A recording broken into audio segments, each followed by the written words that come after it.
hello to everybody who has made it in so far. Jason, I know we've got a set amount of time, 2 hours, so I'll leave it up to you if you want to go ahead and get started now, if you want to wait a couple of minutes to see if other people pop in, but I'll be letting them in the background if they do show up late. So. Okay, sounds good. All right. So most of you should know PA Jason Balls already. I know he's been in a few times to work as a proctor, helping out with various labs. So like I said, most of you should already know him. Please give him your undivided attention. If you are somewhere that you're able to do so, please turn your cameras on. It is the expectation of the program that you will be present virtually and digitally, just like you would be in the classroom. So that said, I will turn everything over to Jason. All right, well, thank you. We'll give it just another minute or so, I think, before we get starting. Hopefully everyone's doing okay. I hear just about time for graduation, so that's exciting. Congratulations to everyone.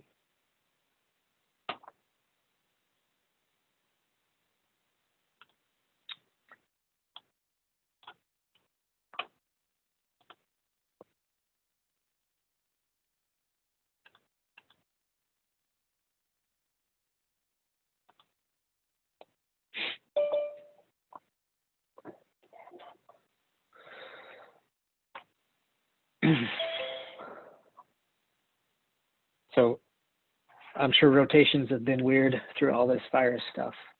It's been weird to work at a hospital through all this as well, as some of you have been doing, but we play with the cards we're dealt with, I suppose. But,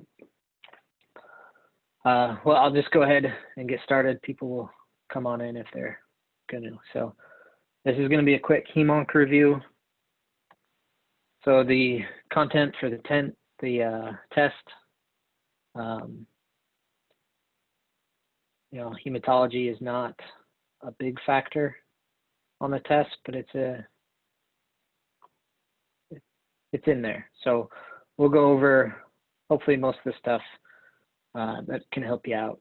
And I think this review is not necessarily to teach you the material, more so to help review and prepare for the test. So this is how the PANCE has it divided. So anywhere from autoimmune disorders through your clotting, your cytopenias, cytoses, so excess cells, down through the malignant hematology. So quick blood review. So components of blood, you have your cells and your plasma. So your cells, red cells, white cells, platelets, it's all produced in the bone marrow through hematopoiesis. And your plasma is composed of everything else: electrolytes, nutrients, vitamins, proteins, clotting factors, and immunoglobulins. Okay, the cell portion, you have white blood cells, further subdivided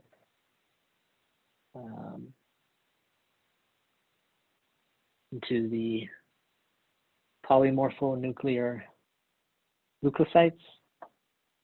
So they're called granulocytes, leukocytes, PMLs, PMNs.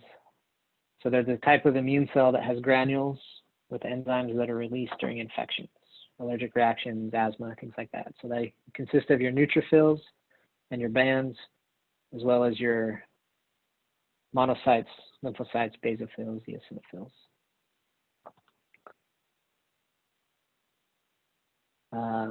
So hematopoietic failure, our first condition we'll talk about is aplastic anemia. This is a normocytic anemia. All right, presents with pancytopenia. Okay, everything's low. Anemia, leukopenia, thrombocytopenia. Typical age presentation is late teens to early 20s, kind of young adult age, and then older adult, so then the elderly.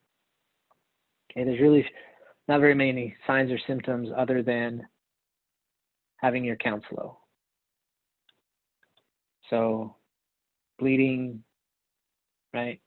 Petechiae, mucosal bleeding, anemia, you can get tired from it. Sometimes they won't get caught until their hemoglobin is extremely low. White count's going to be low, less than 500. Platelet count's going to be low, less than 20. And you do a bone marrow biopsy to confirm that. Okay, you're going to see a hypocellular marrow with less than 1% of the stem cells there. Causes of aplastic anemia, medications, right? Sulfa, anticonvulsants. Okay, chemotherapy can cause this, radiation can cause this. This can be induced after a viral infection. Typically, if that's the case, it's self-limited. It can be from an autoimmune process or even unknown. So treatment, well, if you know what caused it, remove that offending agent, right? So if you think it's medication-induced, stop the medicine. And if it's viral, you kind of have to wait till the infection passes. But if you're going to treat, you got to use immunosuppressive medication. So typically what's done is cyclosporin and ATG, anti-thymoglobulin. Now we also add Promaxa or L-Trombopac, as well as steroids. So with treatment in younger patients, if they don't respond to that initial round of immunosuppression, we look at a stem cell transplant. Okay, that's not done for older patients. It typically doesn't go as well. All right, so your clonal disorders of your stem cells, like myelodysplastic syndrome. So these people are at risk if they have previous chemo or radiation exposure, as well as older population. So they have marrow dysplasia from ineffective hematopoiesis. So when you look at the bone marrow, they're often hypercellular, and this can affect multiple cell lines. So treatment kind of depends on age. If the patient's older, they're probably not going to tolerate too intensive of therapy, so you just kind of support them with transfusions. You can use chemotherapy in the elderly. These hypomethylating agents are fairly gentle as far as side effects. We use azacitidine or decitabine. And transformation to leukemia is pretty common. It can take years or not, but if that's the case, stem cell transplant is the treatment. Okay, your myeloproliferative neoplasms, Polycythemia Vera, essential thrombocytosis, and CML. Polycythemia Vera, most are male and older. Okay, they have certain genetic mutations, which is common. The JAK2 mutation, they have increased red cell mass, not due to increased EPO. If you check EPO, most often it'll be low. Okay, they're going to have splenomegaly, expanded blood volume. So your symptoms are going to have to do with the increased blood viscosity. So watch out for thrombosis. They could have headaches, tinnitus, blurred vision, even generalized pruritus. Treatment, phlebotomy. This is medieval medicine, right? Bloodletting. You take a unit off every so often, every week or two, until you get down to a level they want to be. Okay, you can use myelosuppression drugs like hydroxyurea. Low-dose aspirin is indicated to reduce the risk of clots, which is the major factor for morbidity and mortality in these patients. Okay, you can have secondary polycythemia vera from decreased oxygenation, from OSA, from lung diseases like COPD, increased carbon monoxide levels from heavy smokers or people with a lot of exposure. High altitudes, you can see this. You can see this with renal tumors. So it's a compensatory response due to the increased EPO and increased red blood cell production. And there is no splenomegaly in secondary. Essential thrombocytosis. So you have sustained elevated platelet count without cause, usually over 500,000. Sometimes it's over 1 million. Symptoms similar: headache, splenomegaly. You're worried about clots, which cause a major morbidity, mortality for this disease. Treatment, again, myelosuppressive agent like hydroxyurea. These can transform to leukemia, but not as common as, say, MDS. Okay, CML increases with age, but really anyone can get it. It occurs in phases. So there's chronic phase, accelerated phase, and blast phase or blast crisis. Symptoms: fatigue, night sweats, fevers, anorexia. You're going to see markedly increased white blood cell count. So over 150,000, often 200,000-300,000. Thrombocytosis, anemia are common. You're going to have splenomegaly on exam, and most cases have Philadelphia chromosome. So if you see Philadelphia chromosome on the test, start thinking CML.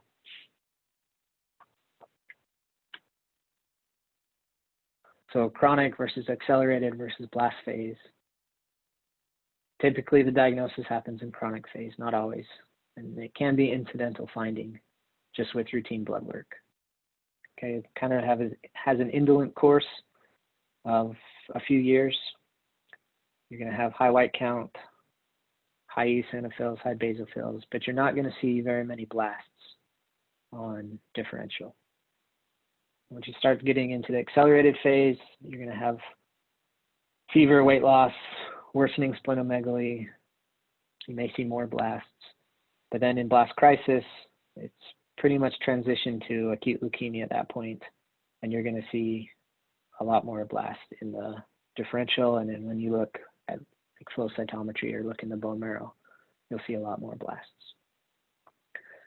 And interestingly enough, CML doesn't always turn into AML. It can turn into ALL as well. So treatment, initially we start with tyrosine kinase inhibitors, TKIs. These drugs were and are phenomenal at controlling CML.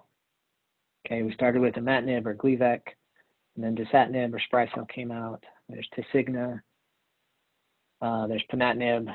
Okay, usually they're well tolerated. About 90% can tolerate it and control the disease in chronic phase. Still, stem cell transplant is the only curative therapy, but people can be on TKIs for years and years to the point where we don't do a whole lot of transplants for CML anymore. Okay, excellent 5-year survival, over 80%. Okay, the other leukemias, CLL, ALL, AML. So CLL is the most common leukemia. Most of those are the B-cell lineage, right? Usually they're asymptomatic at presentation, sometimes a little fatigue. More common in elderly men. So hallmark is isolated lymphocytosis. Okay, you have some mature small lymphocytes called smudge cells. You're going to have splenomegaly, you might have lymphadenopathy, you might have pallor, you might have recurrent infections. All right, the treatment, it's often indolent and you may not even need treatment, but to know if you need treatment or not, they have progressing or debilitating fatigue, severe anemia. Often the younger patients require treatment. So you can use fludarabine as chemotherapy. Stem cell transplant is an option as well. So ALL, excuse me. Most common childhood leukemia, right? 80% of childhood leukemias are ALL. Signs and symptoms are going to be similar to the other acute leukemia: bleeding, fatigue, shortness of breath, bone pain, pallor, infections. So peak incidence, pretty young, 3 to 7 years old. They have a second peak, though, in the older population, so over 50. In the kids, the cure rate is pretty high, over 80% with just chemotherapy. The chemotherapy for children is intensive and long. Kids can tolerate a lot more intensive chemotherapy than older adults can. And these protocols have been figured out, and they last 2 to 3 years. Okay, they do include CNS prophylaxis because ALL likes to hide in the brain. So they get lumbar punctures with intrathecal chemotherapy to help prevent any spread to CNS. If they relapse in kids, they'll need transplant. In older adults, transplant may be considered upfront. AML is the most common adult leukemia, usually around age 60. So on labs, you're going to see pancytopenia, circulating blasts. Oftentimes, the white blood cell count is elevated, but you will see low hemoglobin, low platelets. Okay, hour rods. See hour rods on a question, think AML. Okay, this is an acute onset disease. Patients can have normal lab work a month or two ago and then have a white count, 80,000 with acute leukemia. Signs and symptoms are going to be similar: fever, weakness, bone pain, pallor, bleeding, repeat or prolonged infections. So it's diagnosed by bone marrow biopsy. Okay, we're going to see more than 20% blasts. It's technically not leukemia if there's less than 20% blasts. Okay, it's divided into low, intermediate, and high risk, and these is based on cytogenetics. There's an old classification of M1 through M7 or M0 through M7. That's not used anymore. They're more risk stratified based on genetics. So treatment for low risk, chemotherapy, induction followed by consolidation, 3 or 4 cycles. For intermediate or high risk, induction followed by stem cell transplant if you think they can tolerate it.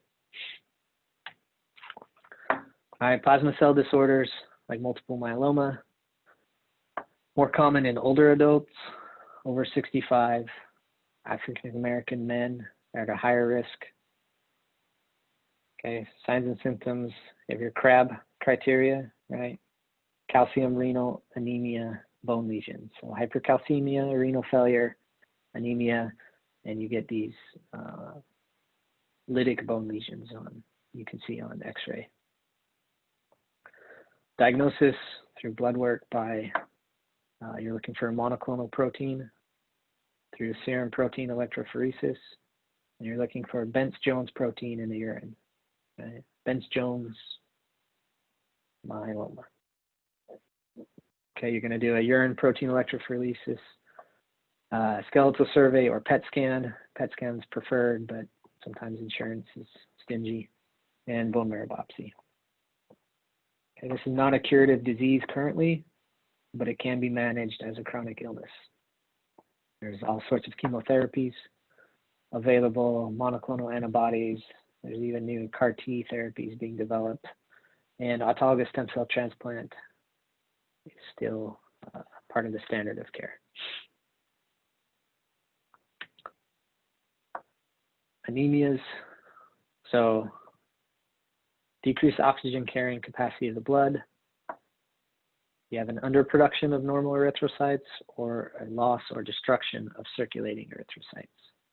So it's a condition, not a disease. You need to find the underlying cause.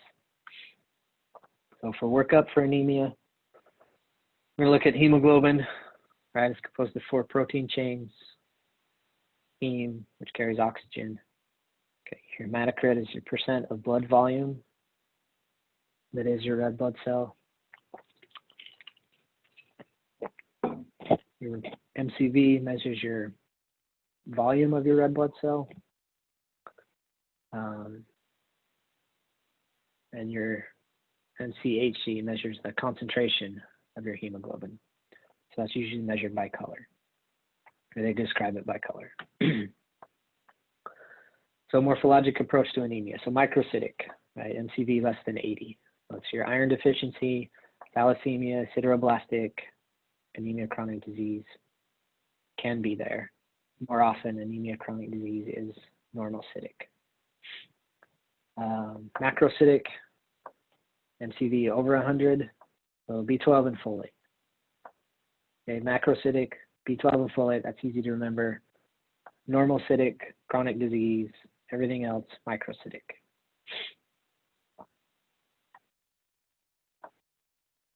Right, iron deficiency is the most common anemia. In children, it's due to poor diet. In adults, it's due to blood loss, either GI bleeding or menses. Symptoms, fatigue, cheilitis, you get sores in your lips, pica, glossitis, koinonia, so those funny spoon-shaped nails. Okay, workup for iron deficiency anemia. So serum ferritin is the earliest and best indicator of iron deficiency. So your serum ferritin is going to be low, right? Your serum iron is going to be low. Your iron measures the amount of free iron in your serum. Okay, because those are low, your total iron binding capacity is going to be high. So that increases as more iron is needed. And then your transferrin saturation is low. Okay, you can look at peripheral smear. You should order a smear in any abnormal CBC. Okay, you can order a reticulocyte count. That's going to be low.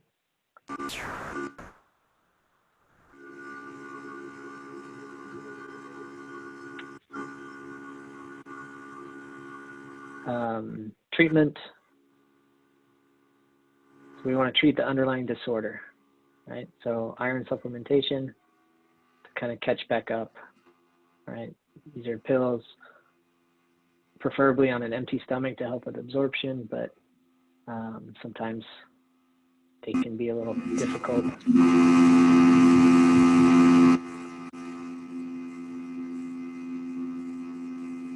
Sorry, is that me or is that somebody else? Okay, better. So you monitor I'm going reticulocyte through muting count. people just in case. So. Okay. So the hemoglobin should normalize after 2 to 3 months of therapy. Okay, you have thalassemias. So your hemoglobin is made up of alpha and beta. You have reduction in production of either the alpha or beta chain.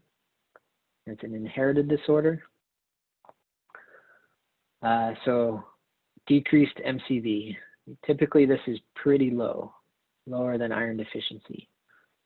So the anemia is mild compared to the degree of the microcytosis, the degree that the MCV is low.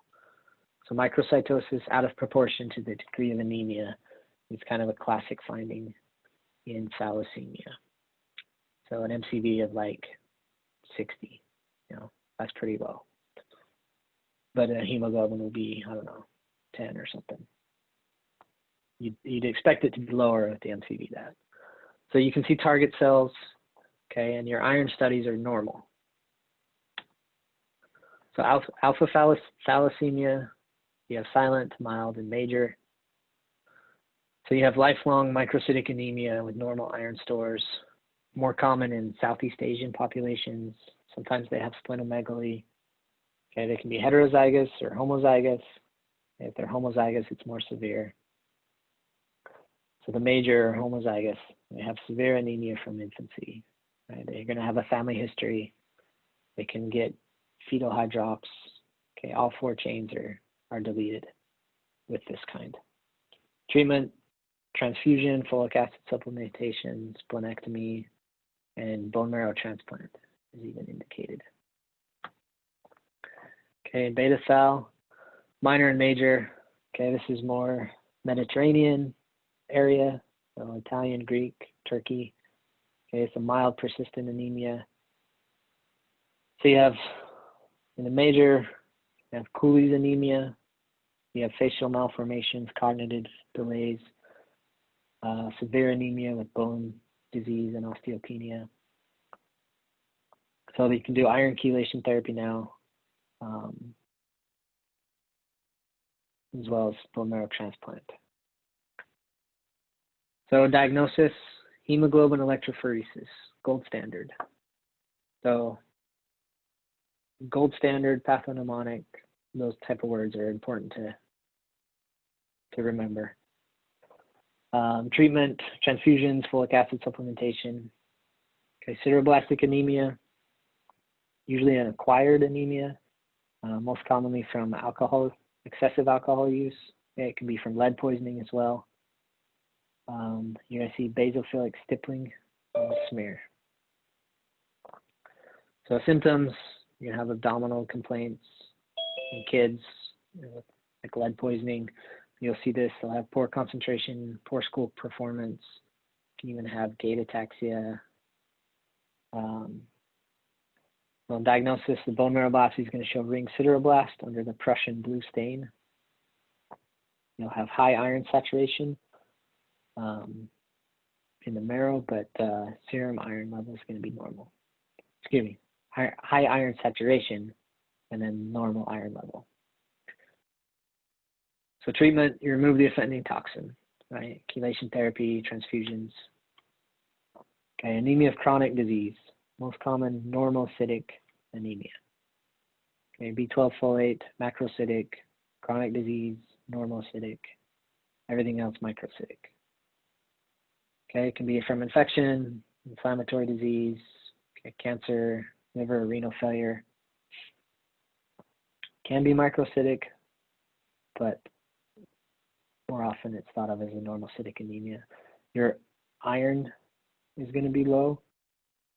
Your TIBC can be low. Your ferritin can be high though, but that's more from the acute phase reactant aspect of the ferritin. And you can have it with other anemias. All right, macrocytic anemia, B12 deficiency, folate deficiency.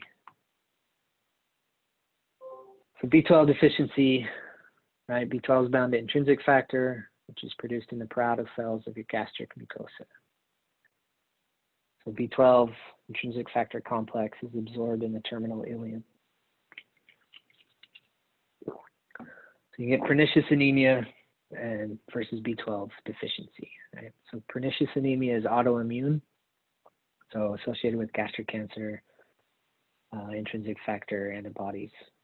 Okay, B12 is secondary to other causes like gastric bypass surgery or Crohn's disease, celiac disease, things like that. So pernicious anemia will not respond to oral B12. Symptoms, right? You're going to have the megaloblastic anemia, glossitis, anorexia, diarrhea. You're going to have paresthesias, even gait disturbances, and decreased position and vibratory sense, developing into neural symptoms of altered mental status, neural deficits. If it gets to that point, it can be irreversible. So labs, you're going to have a high MCV, right? It's macrocytic. Your RDW is going to be high. Your B12 is going to be low. You're going to have elevated methylmalonic acid and homocysteine levels. You'll see enlarged platelets, intrinsic factor antibodies, hypersegmented neutrophils, okay, positive Schilling's test. All right, treatment, B12. So IM daily for 5 days, then weekly for 5 weeks, then monthly. Folate deficiency is the most common cause of megaloblastic anemia in the U.S. Okay, inadequate dietary intake from excessive alcohol intake. Now you can see in pregnancy as well, liver disease, some medications can cause it, and of course malnutrition. Symptoms are the same as B12 except there's no neuropathy, no neurosymptoms. Right, your labs, you're going to have an elevated MCV, elevated RDW, but you'll have a normal methylmalonic acid. Right, elevated homocysteine, you can see Howell-Jolly bodies. So workup for macrocytic anemia, you want to make sure you do the methylmalonic acid. Normal in folate, elevated in B12. So if you mistakenly treat the patient for folate deficiency when they actually have B12 deficiency, the anemia will correct itself, but the peripheral neuropathy will be progressive and may not be reversible unless treated early. So always check folate B12 levels in megaloblastic anemia. All right, hemolytic anemia, right? So your reticulocyte count is going to be increased. Your bone marrow is trying to compensate. You're going to have a normocytic anemia, no evidence of bleeding. Okay, you're going to have elevated bilirubin. Okay, elevated indirect or unconjugated bilirubin. Your LDH is going to be increased. Right? You're going to have increased cell turnover. Your haptoglobin is going to be decreased. So causes be intrinsic or inherited. Right? You can have G6PD deficiency. You have sickle cell. You can have thalassemia, or it can be acquired or extrinsic. So autoimmune, drug reactions. Okay, TTP, DICH, US, and even in prosthetic heart valves. G6PD is an X-linked recessive gene. See it in Mediterranean and African American males. It's more common. So the cells are sensitive to oxidative stress secondary to the enzyme deficiency. So you get hemolysis in response to drugs or infection, like the malaria drugs, sulfa drugs. So peripheral smear, not going to be too crazy, but you could see Heinz bodies and bite cells.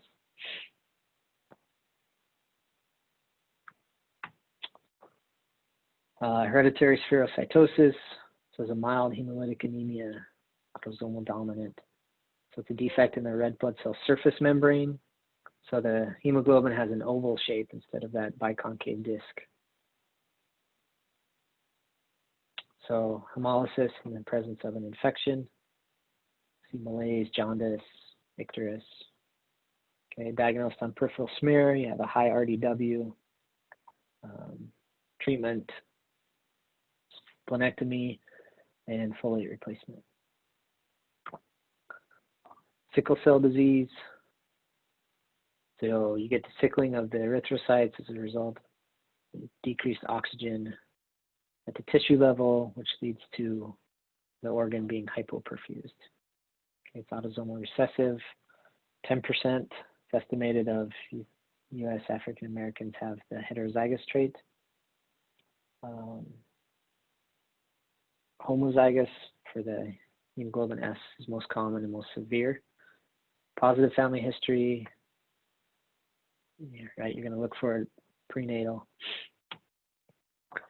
So chronic presentation, jaundice, gallstones, splenomegaly, pretibial ulcers, acute crisis precipitated by some sort of stress. So infection, dehydration, hypoxia. You can have bone pain, chest pain, abdominal pain, priapism, stroke. Manage it, make sure there's adequate hydration, pain medicine. You want to give them folate replacement. Your marrow's producing a lot of cells to try to keep up. They're at higher risk for infection, so pneumococcal vaccination. Transfuse them, try hydroxyurea. Stem cell transplant can be a cure. Okay, autoimmune hemolytic anemia, IgG autoantibody. So sudden onset dyspnea on exertion, CHF, splenomegaly. You're going to see reticulocytosis on peripheral smear.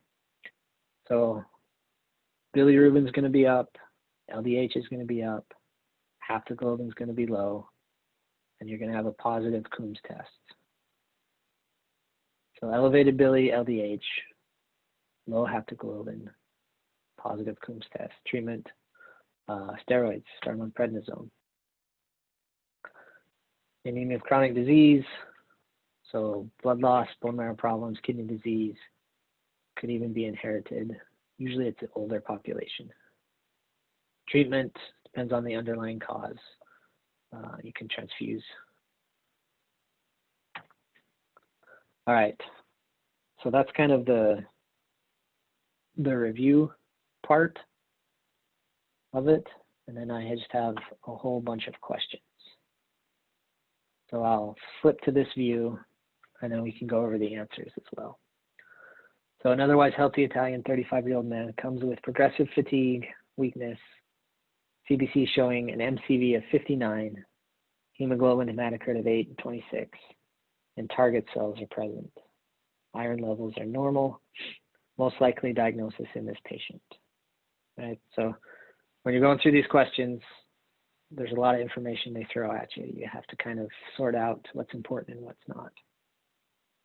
So Italian, that could be important. It kind of depends. But MCV of 59, so you know it's a microcytic anemia. Okay, 59 is pretty low. Hemoglobin hematocrit 8 and 26, which isn't terrible. I mean, it's low, but it's not like they need immediate transfusions. And you're going to see target cells. Iron levels are normal, right? So you know it's not iron deficiency. So most likely diagnosis is going to be D, right? Beta thalassemia. You have that microcytosis out of proportion to the degree of anemia.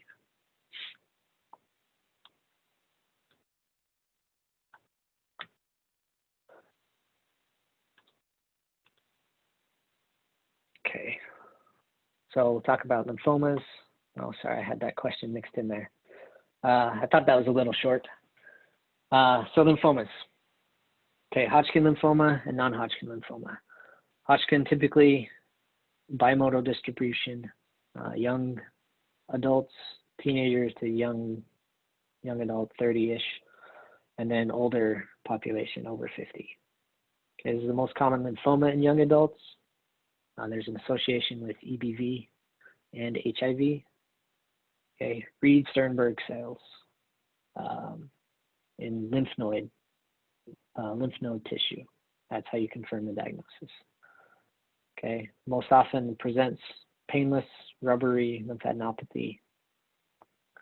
B symptoms, right? Weight loss, night sweats,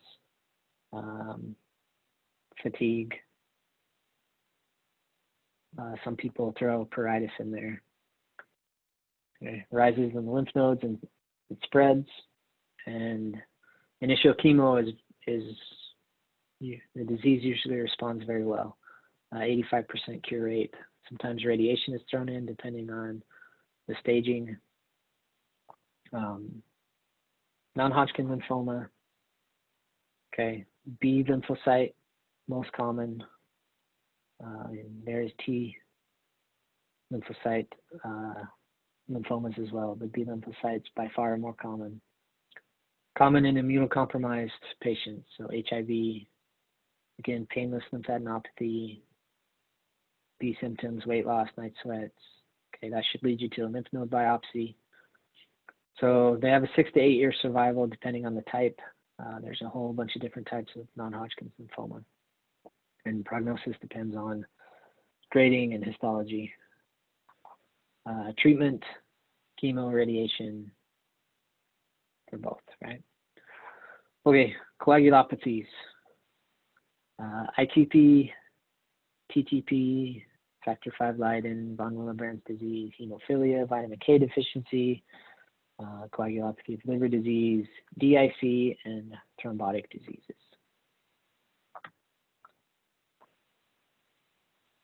All right, so a few things. Platelet count, obviously the number of platelets, bleeding time, the measure of platelet function. You can have platelet aggregation studies, your coagulation panel. You're going to get a PT-INR, which is testing your extrinsic pathway, or your APTT, which is your intrinsic pathway. And there's fibrinogen and fibrin split products. The ITP, it's most common in children, self-limited, usually mild. You have IgG autoantibodies to platelets. Okay, you're going to have an isolated thrombocytopenia. Typically, it's preceded by a viral or upper respiratory infection. You'll have a well-appearing patient with evidence of bleeding, right? mucosal or skin purpura, epistaxis, gingival bleeding, but you don't have hemarthrosis. Okay, if you do a bone marrow biopsy, it's going to be normal. Management, it's often self-limited. You just watch them. Start to treat when the count gets lower. Prednisone, usually start with, that gives you a slow response. Okay, you can use your Rituxan, which are anti-CD20 antibodies. So it clears the B cells that make the antibodies. IVIG, you get a faster response. And then long-term management, splenectomy. But before you start cutting organs out, check a bone marrow first to make sure that nothing else is going on.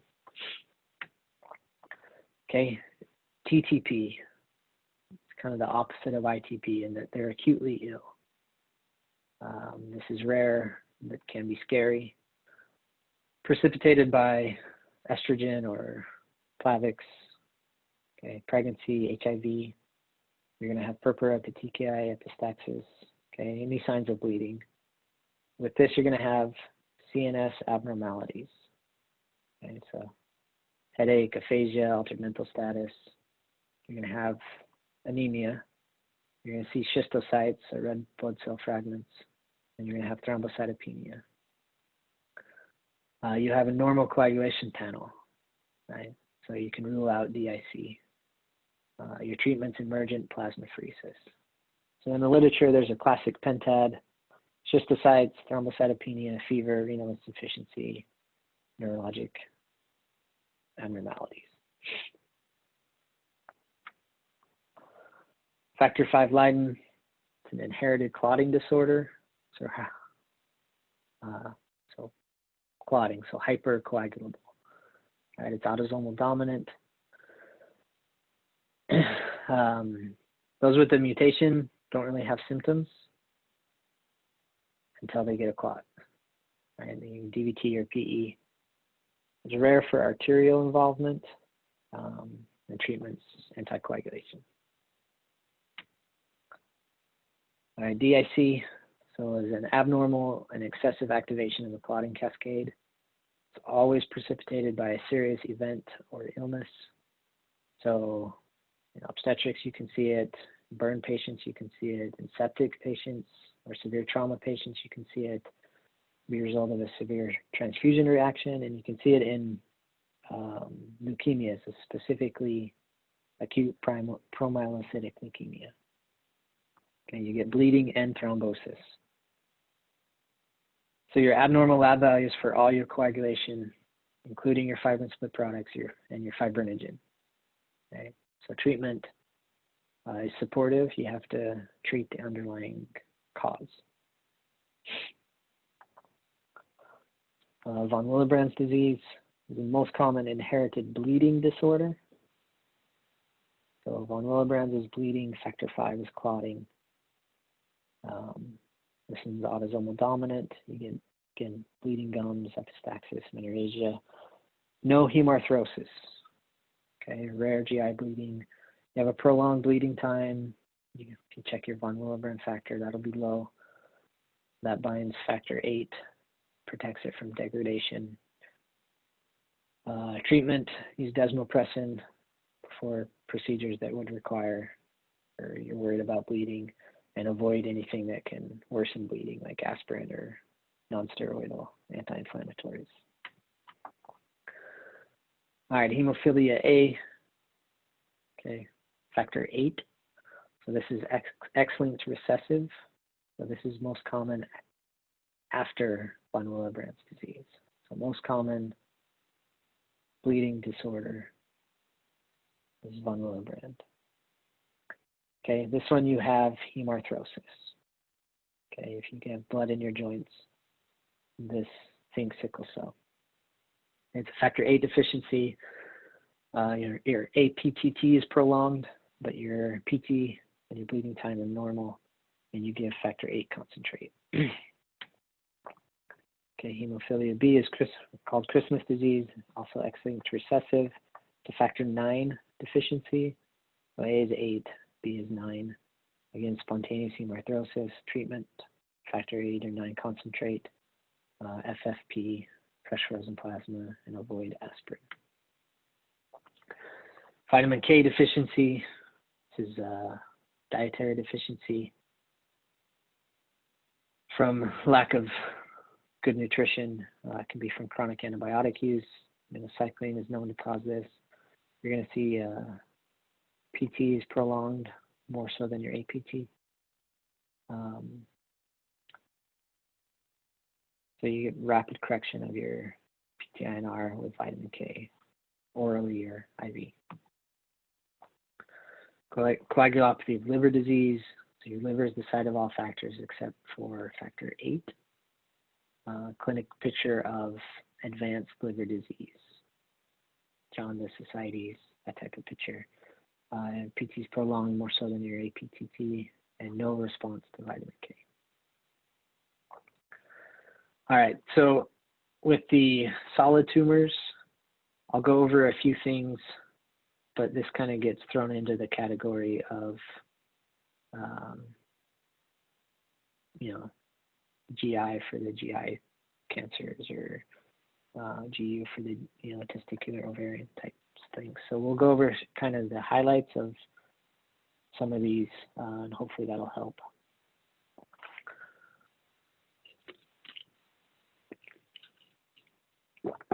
So testicular cancer is a germ cell tumor. Most of the testicular are this type. They're divided between seminomas and non-seminomas. The presentation is a painless nodule or swelling in just one testicle. Risk factors: cryptorchidism, family history of testicular cancer, infertility, HIV, hypospadias. Tumor markers to pay attention to: alpha fetoprotein and then beta HCG, and you'll want to probably get a LDH, but that's not necessarily a tumor marker. Okay, prostate cancer, risk factors: advancing age, right? So the older you are, the higher risk. Positive family history, if you've got the BRCA1 or BRCA2 gene mutation. History of Lynch syndrome, more common in African Americans, and high saturated fat diet. Okay, so family history risk factors: first degree family members increases your risk twofold for prostate cancer. Risk is higher from, so if you have a brother that's affected, you're at higher risk than if your father was affected. Or if you have relatives that were young at diagnosis, that increases your risk as well. Okay, tumor marker PSA, there's some controversy over the use of PSA with prostate cancer, at least for diagnosis. Breast cancer, again, risk factors: positive family history of ovarian cancer. If you're over than 55 years old, if you started menstruating less than 12 years old, or went into menopause over 55, if your first child was born over age 30, or you haven't had kids, obesity, alcohol intake, hormone replacement therapy, oral contraceptive use, or history of radiation exposure to the chest. Okay, the genetic markers, we're looking at BRCA1, BRCA2, HER2. These are only 5 to 10% of breast cancers. Okay, so screening, there's several different guidelines,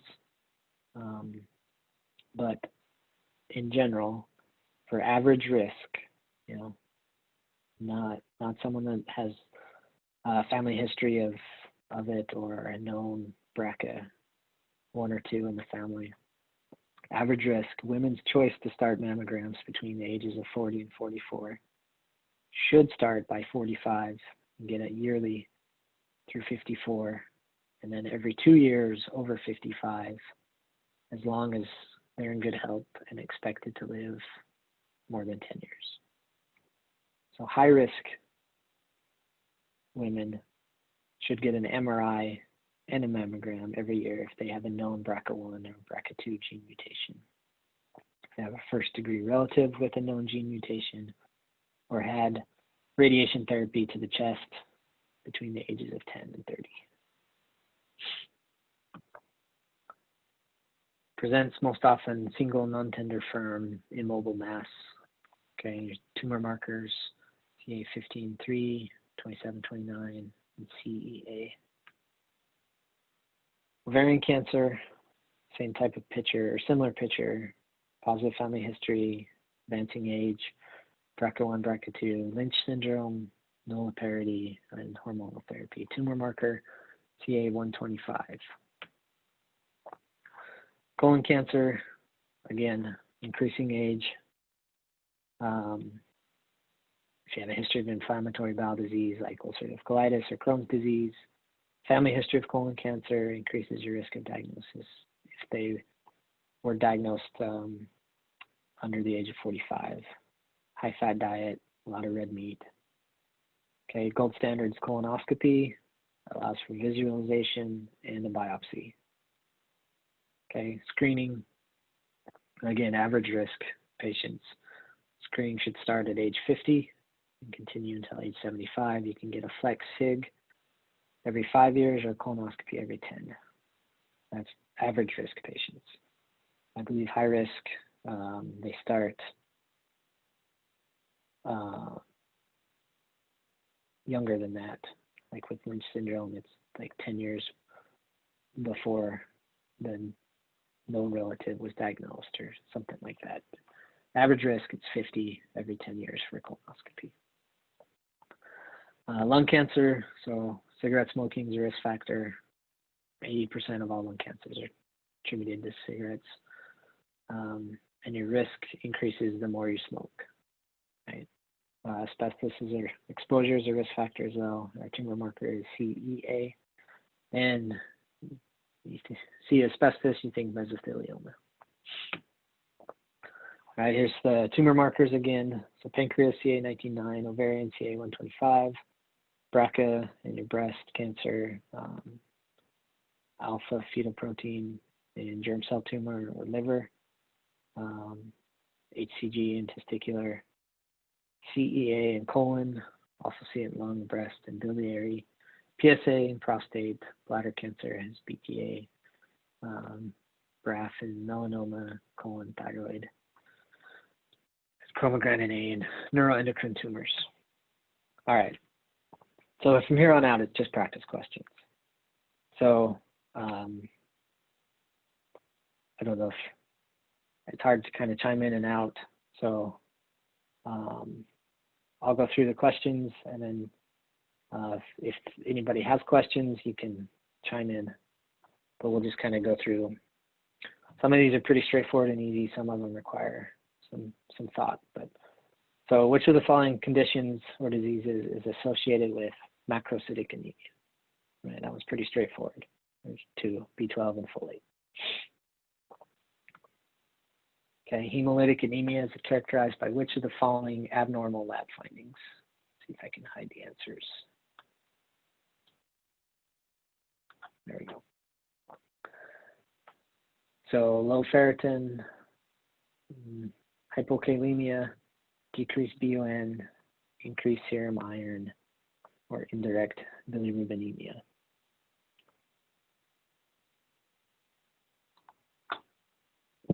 Okay, so hemolytic anemia is going to cause indirect bilirubinemia. And there's only 3 things that kind of cause that. Hemolytic anemia, physiologic jaundice, and Gilbert syndrome. All right, 20-year-old male presents with a hard mass on his right testicle. There has been no previous infection or trauma to the scrotum. However, the patient has a past medical history of an undescended testicle. We suspect that this is testicular cancer. Select the answer below that has the most common histology with its corresponding hormone marker. So this is just kind of there as a reference. There's between seminomas and non-seminomas.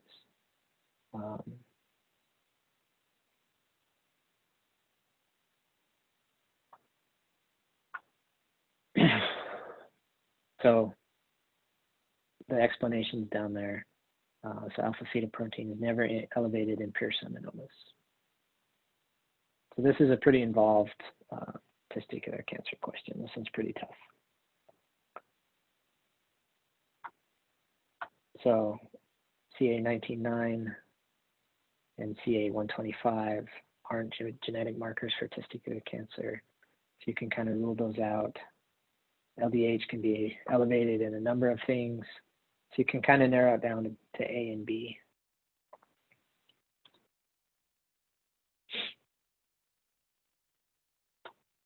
All right.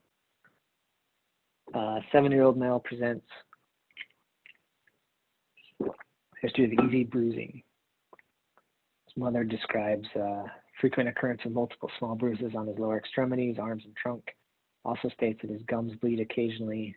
If he injures himself, he just seems to ooze for days. So on physical exam, you see multiple small ecchymotic areas, but no purpuric lesions. He has no hemarthrosis, no active bleeding sites. Physical exam is unremarkable, no hepatosplenomegaly, and no lymphadenopathy. You get some labs. Your CBC and differential are normal. Okay, platelets are adequate. 240, that's great. Bleeding time is elevated or prolonged, 11 minutes, almost 2 to 7. INR is okay at 1.0. APTT slightly prolonged at 37. So what are we thinking?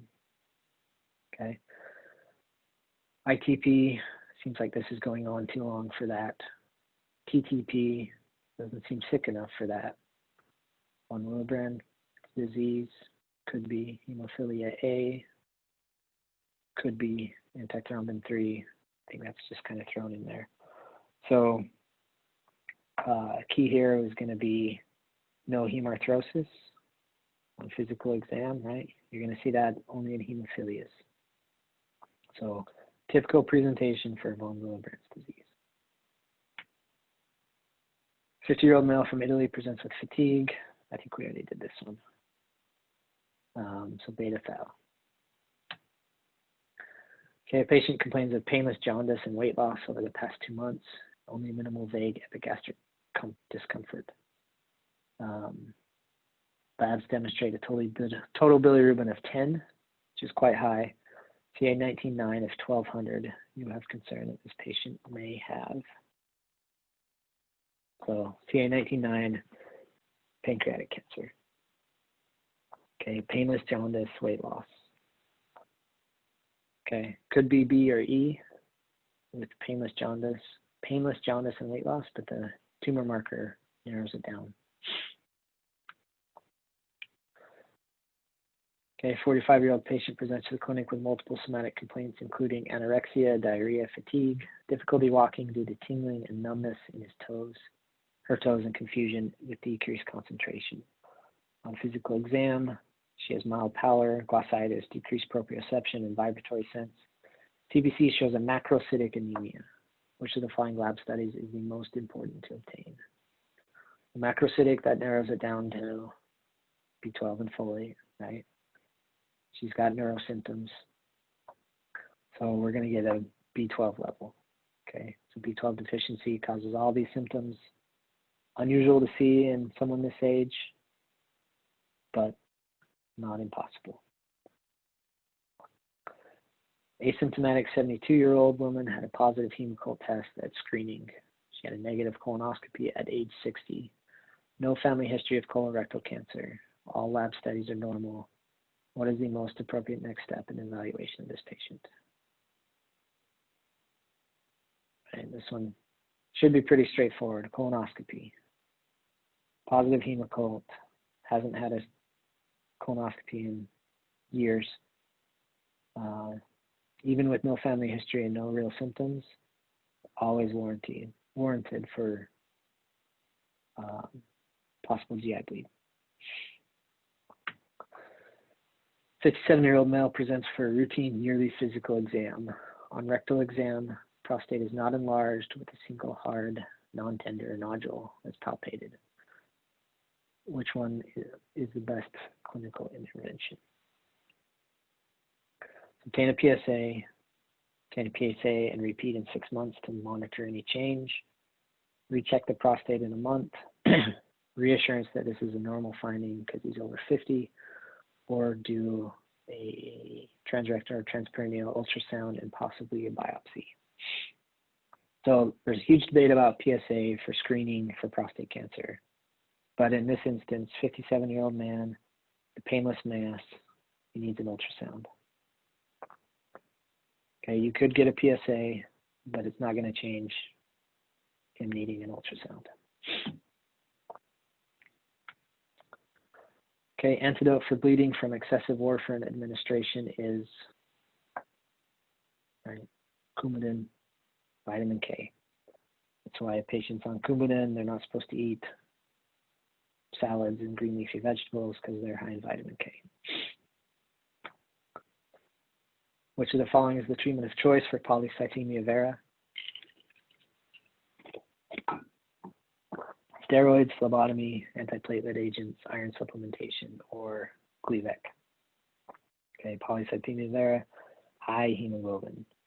So you want to remove some blood. So phlebotomy, 1 unit weekly until the hematocrit gets under 45.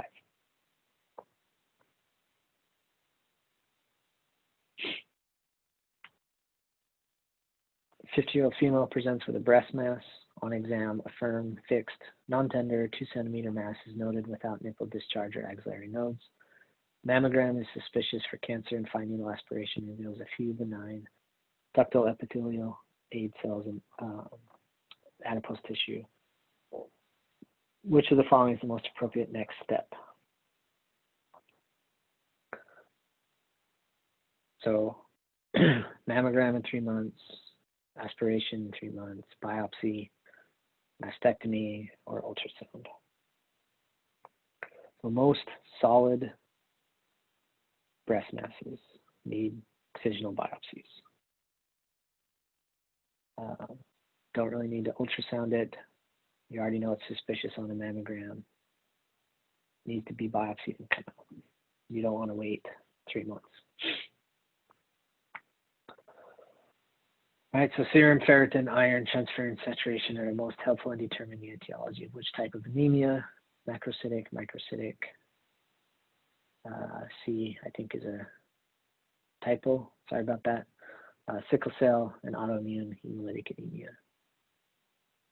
So obviously we're talking about iron deficiency anemia, which is a microcytic anemia. One of your patients presents to discuss breast cancer. She's concerned since her sister was recently diagnosed with breast cancer and wants to assess her own risk. Of the following choices, which is the most likely to increase her risk of breast cancer? First pregnancy at age 19, age of 53, history of breast cancer in her sister, first period at age 12, or irregular menstrual cycles. So, history of breast cancer in a first degree relative, and then age, but older than 55 are the important risk factors. 25-year-old female presents for annual exam. She states she's not currently sexually active. Pap smear 3 years ago was normal. On speculum exam, she has a friability, but no discharge from the os. What is the most appropriate clinical intervention? Colposcopy, biopsy of the cervix, pap smear with HPV evaluation, LEEP, or cryocautery of the cervix. So friable but no discharge. You're going to look for HPV. You should also check for chlamydia and gonorrhea as well. If HPV is positive, then colposcopy may be warranted. Which of the following conditions or diseases is associated with a macrocytic anemia? I think we saw this one as well. B12. 60-year-old male presents with constant epigastric pain that radiates to the back. He has lost 20 pounds in the last 4 months. Physical exam reveals jaundice, positive Courvoisier sign. Which of the following is the initial imaging modality of choice for the most likely diagnosis. So upper endoscopy, colonoscopy, MRCP, CT abdomen, or right upper quadrant ultrasound. So solid tumors, you're going to want to get a CT. Likely has pancreatic cancer. If CT is negative, you might get an MRCP to evaluate the biliary tree. Ultrasound won't hurt, but doesn't do a good enough job. And endoscopy won't do anything. 64-year-old patient whose occupation was a plumber presents with chronic cough, which has been worsening in the past couple of weeks. He has a 60-pack year history of smoking, which is impressive for a 60-year-old. His chest x-ray shows pleural plaques. And as a plumber, 40 years ago, he was frequently exposed to asbestos. What is the likely diagnosis based on this information? So anytime you see asbestos, you think mesothelioma. Pleural plaques are kind of the key on chest x-ray with that, though. 26-year-old female required 6 units packed red blood cells during a trauma resuscitation. Patient is now 6 hours post-op and has bloody, oozing suture line from the IV site. There is bloody urine in the Foley, and lab show platelet count of 10,000, INR of 2.4, fibrinogen of 80, and an elevated D-dimer. Which of the following is the most likely diagnosis? ITP, TTP, HSP, DIC, or hemophilia A? Right. Likely not ITP. TTP, they sound pretty sick, but this is more DIC picture with those lab values. So bleeding from suture sites as coag factors are consumed and broken down leads to decreased fibrinogen.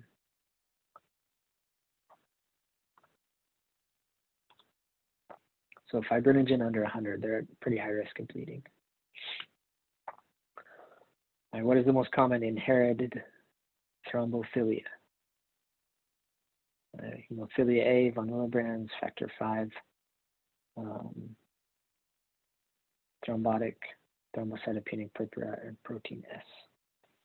So thrombophilia, factor 5. Thrombophilia is clotting, right? So A and B are both bleeding.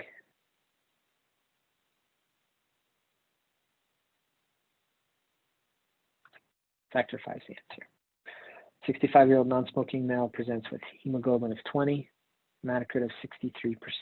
Which of the following physical exam findings is the most likely to be noted with this patient?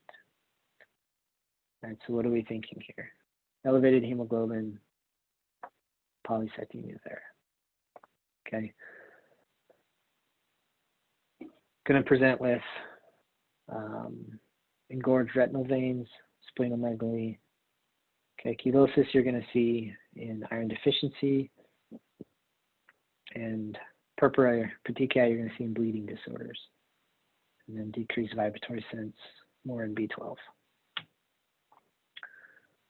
19-year-old non-smoking Caucasian female patient developed a pulmonary embolism while on oral contraceptive pills. Which of the following is the most likely predisposing factor for her PE?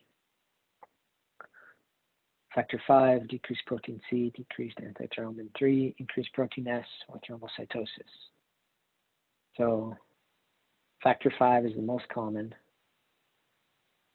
As many as 16% of Caucasian patients, and causes inactive protein C,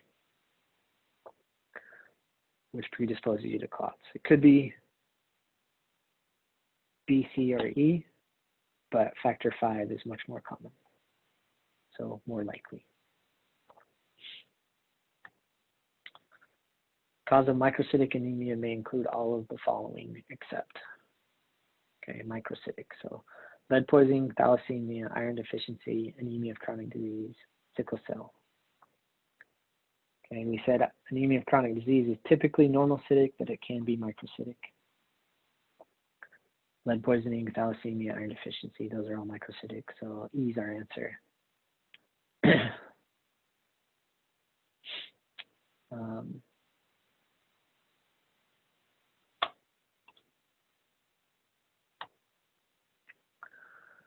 One day while covering the internal medicine floor, you evaluate a patient who was admitted the night before for pneumonia. Upon reviewing the routine lab studies for that day, you note the patient has an anemia. You look at the CBC, you see an elevated bilirubin, 2.6, and an LDH that's elevated as well. Potential causes of the anemia and hyperbilirubinemia may include all of the following except malaria, drug use, folate deficiency, blood transfusions, or DIC. All right, so anemia associated with hyperbilirubinemia and elevated LDH, you're thinking hemolytic anemia. So causes of hemolytic anemia in hospitalized patients can include DIC, ITP, TTP, drug reactions. Malaria drugs are common, and blood transfusion reactions. Malaria isn't commonly seen in this country, but you have to take into consideration people's travel history. So folate deficiency would not cause hemolytic anemia.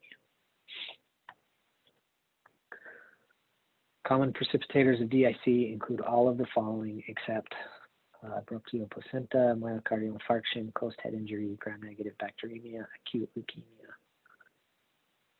So this can be common in OB, so bronchial placenta, sounds like that fits.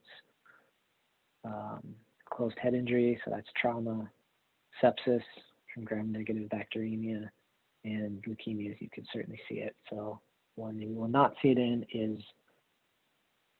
B, an MI.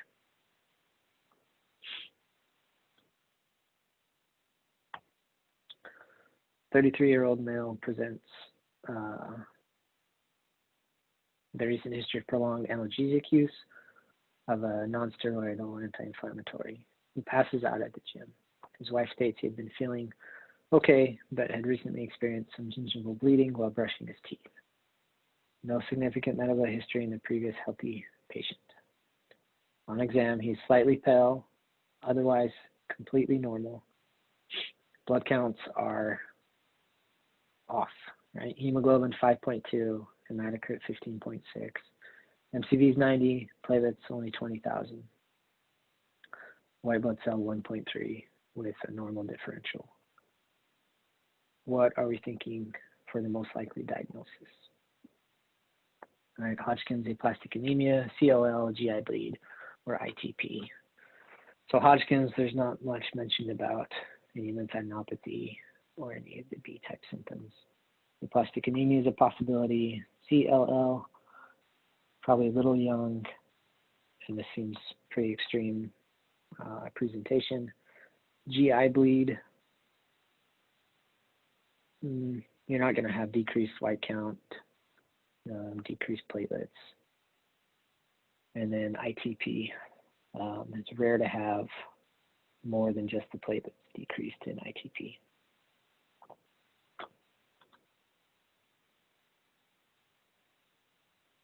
So I'll make sure that's in view for the recording. Okay, acute leukemia frequently presents with infection, neutropenia, joint pain, bleeding, or all of the above. And it is all of the above or none of the above. But for this question, it's E. So fatigue is most common initial complaint, but is very nonspecific. Often they'll complain of URI type symptoms. Seems like a bad cold or a flu they just can't shake. And that's because the bone marrow has been replaced by the malignant immature cells or the blasts, and it's not producing the the blood products that they need. All right, B symptoms include fever, chills, fatigue, chills, cough, weight loss, fatigue, headache, night sweats, pruritus, headache, night sweats, fever, weight loss. So answer is E, B symptoms, fever, weight loss, drenching night sweats. Not just they get a little warm and, you know, hair's a little sweaty, but have to change their pajamas, have to change the sheets. They're drenching night sweats. Headache's not considered a B symptom. Okay, a 52-year-old man presents complaining of early satiety and mild fatigue for the last 5 months. He has no other complaints and no significant medical history other than a tonsillectomy at age 6 and well-controlled hypertension. On exam, there's no lymphadenopathy or hepatomegaly, but his spleen is palpable. Blood smear shows a hemoglobin of 13.9, hematocrit of 42, platelets 380,000, white blood cell count of 85,000, with some immature cells but only 1% blasts. Bone marrow biopsy done the next day shows a hypercellular marrow, essential normal differential, only 1% blast. Chromosome analysis shows our Philadelphia chromosomes, translocation 922 on your cytogenetic report. So most likely diagnosis, right? Elevated white count, rest of his counts are okay, not a lot of blasts, Philadelphia chromosome, CML. Okay, if his blasts were elevated, more than 20%, then you would be thinking more AML, but it's not common to see the Philadelphia chromosome in AML. And non-Hodgkin's lymphoma does not, you don't really see Philadelphia chromosome in those as well. 33-year-old woman presents complaining of profound fatigue, upper respiratory infection symptoms for the past 3 weeks. She looks pale, tachycardic, 110 beats per minute, but otherwise exam is normal. Blood smear shows a hemoglobin of 4.5, hematocrit 13.4, platelets 19,000, white blood cell count is 3.1, 21% blasts, and hour rods. Most likely diagnosis is, okay, Hodgkin's disease, no lymphadenopathy, non-Hodgkin's lymphoma, same type of deal. CML, could be until they say hour rods. AML, that's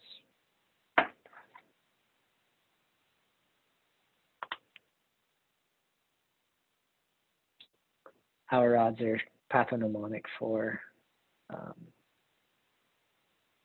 AML. And then hemolytic anemia isn't going to cause the blast you see. Most common presentation of Hodgkin lymphoma, painless lymphadenopathy, fever, pruritus, infection, splenomegaly. So you could see definitely fever, could have pruritus, could have infection, splenomegaly, maybe not so much, but most common is going to be painless lymphadenopathy.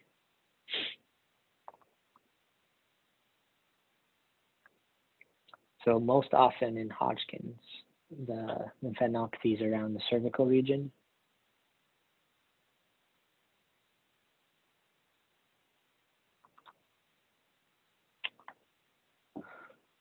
All right, problems common to multiple myeloma include all of the following except pathologic fractures, hypercalcemia, renal failure, spinal cord compression, splenomegaly. All right, so all the following except, so we're not going to see splenomegaly and multiple myeloma. Right? CRAB criteria, fractures, that's your B. You have lytic lesions and Hypercalcemia is your C, renal failure R, spinal cord compression can happen because of the fractures. Bone pain is probably the most common symptom in multiple myeloma from these fractures and these lesions. Anemia or fatigue is right up there.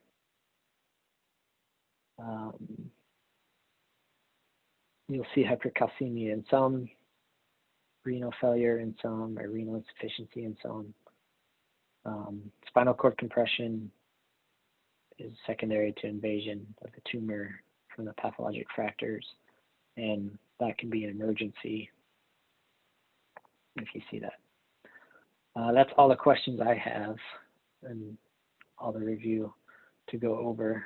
I wish you all good luck. If there's any questions, we'll see if we can answer them. All right, thank you. Does anybody have any questions?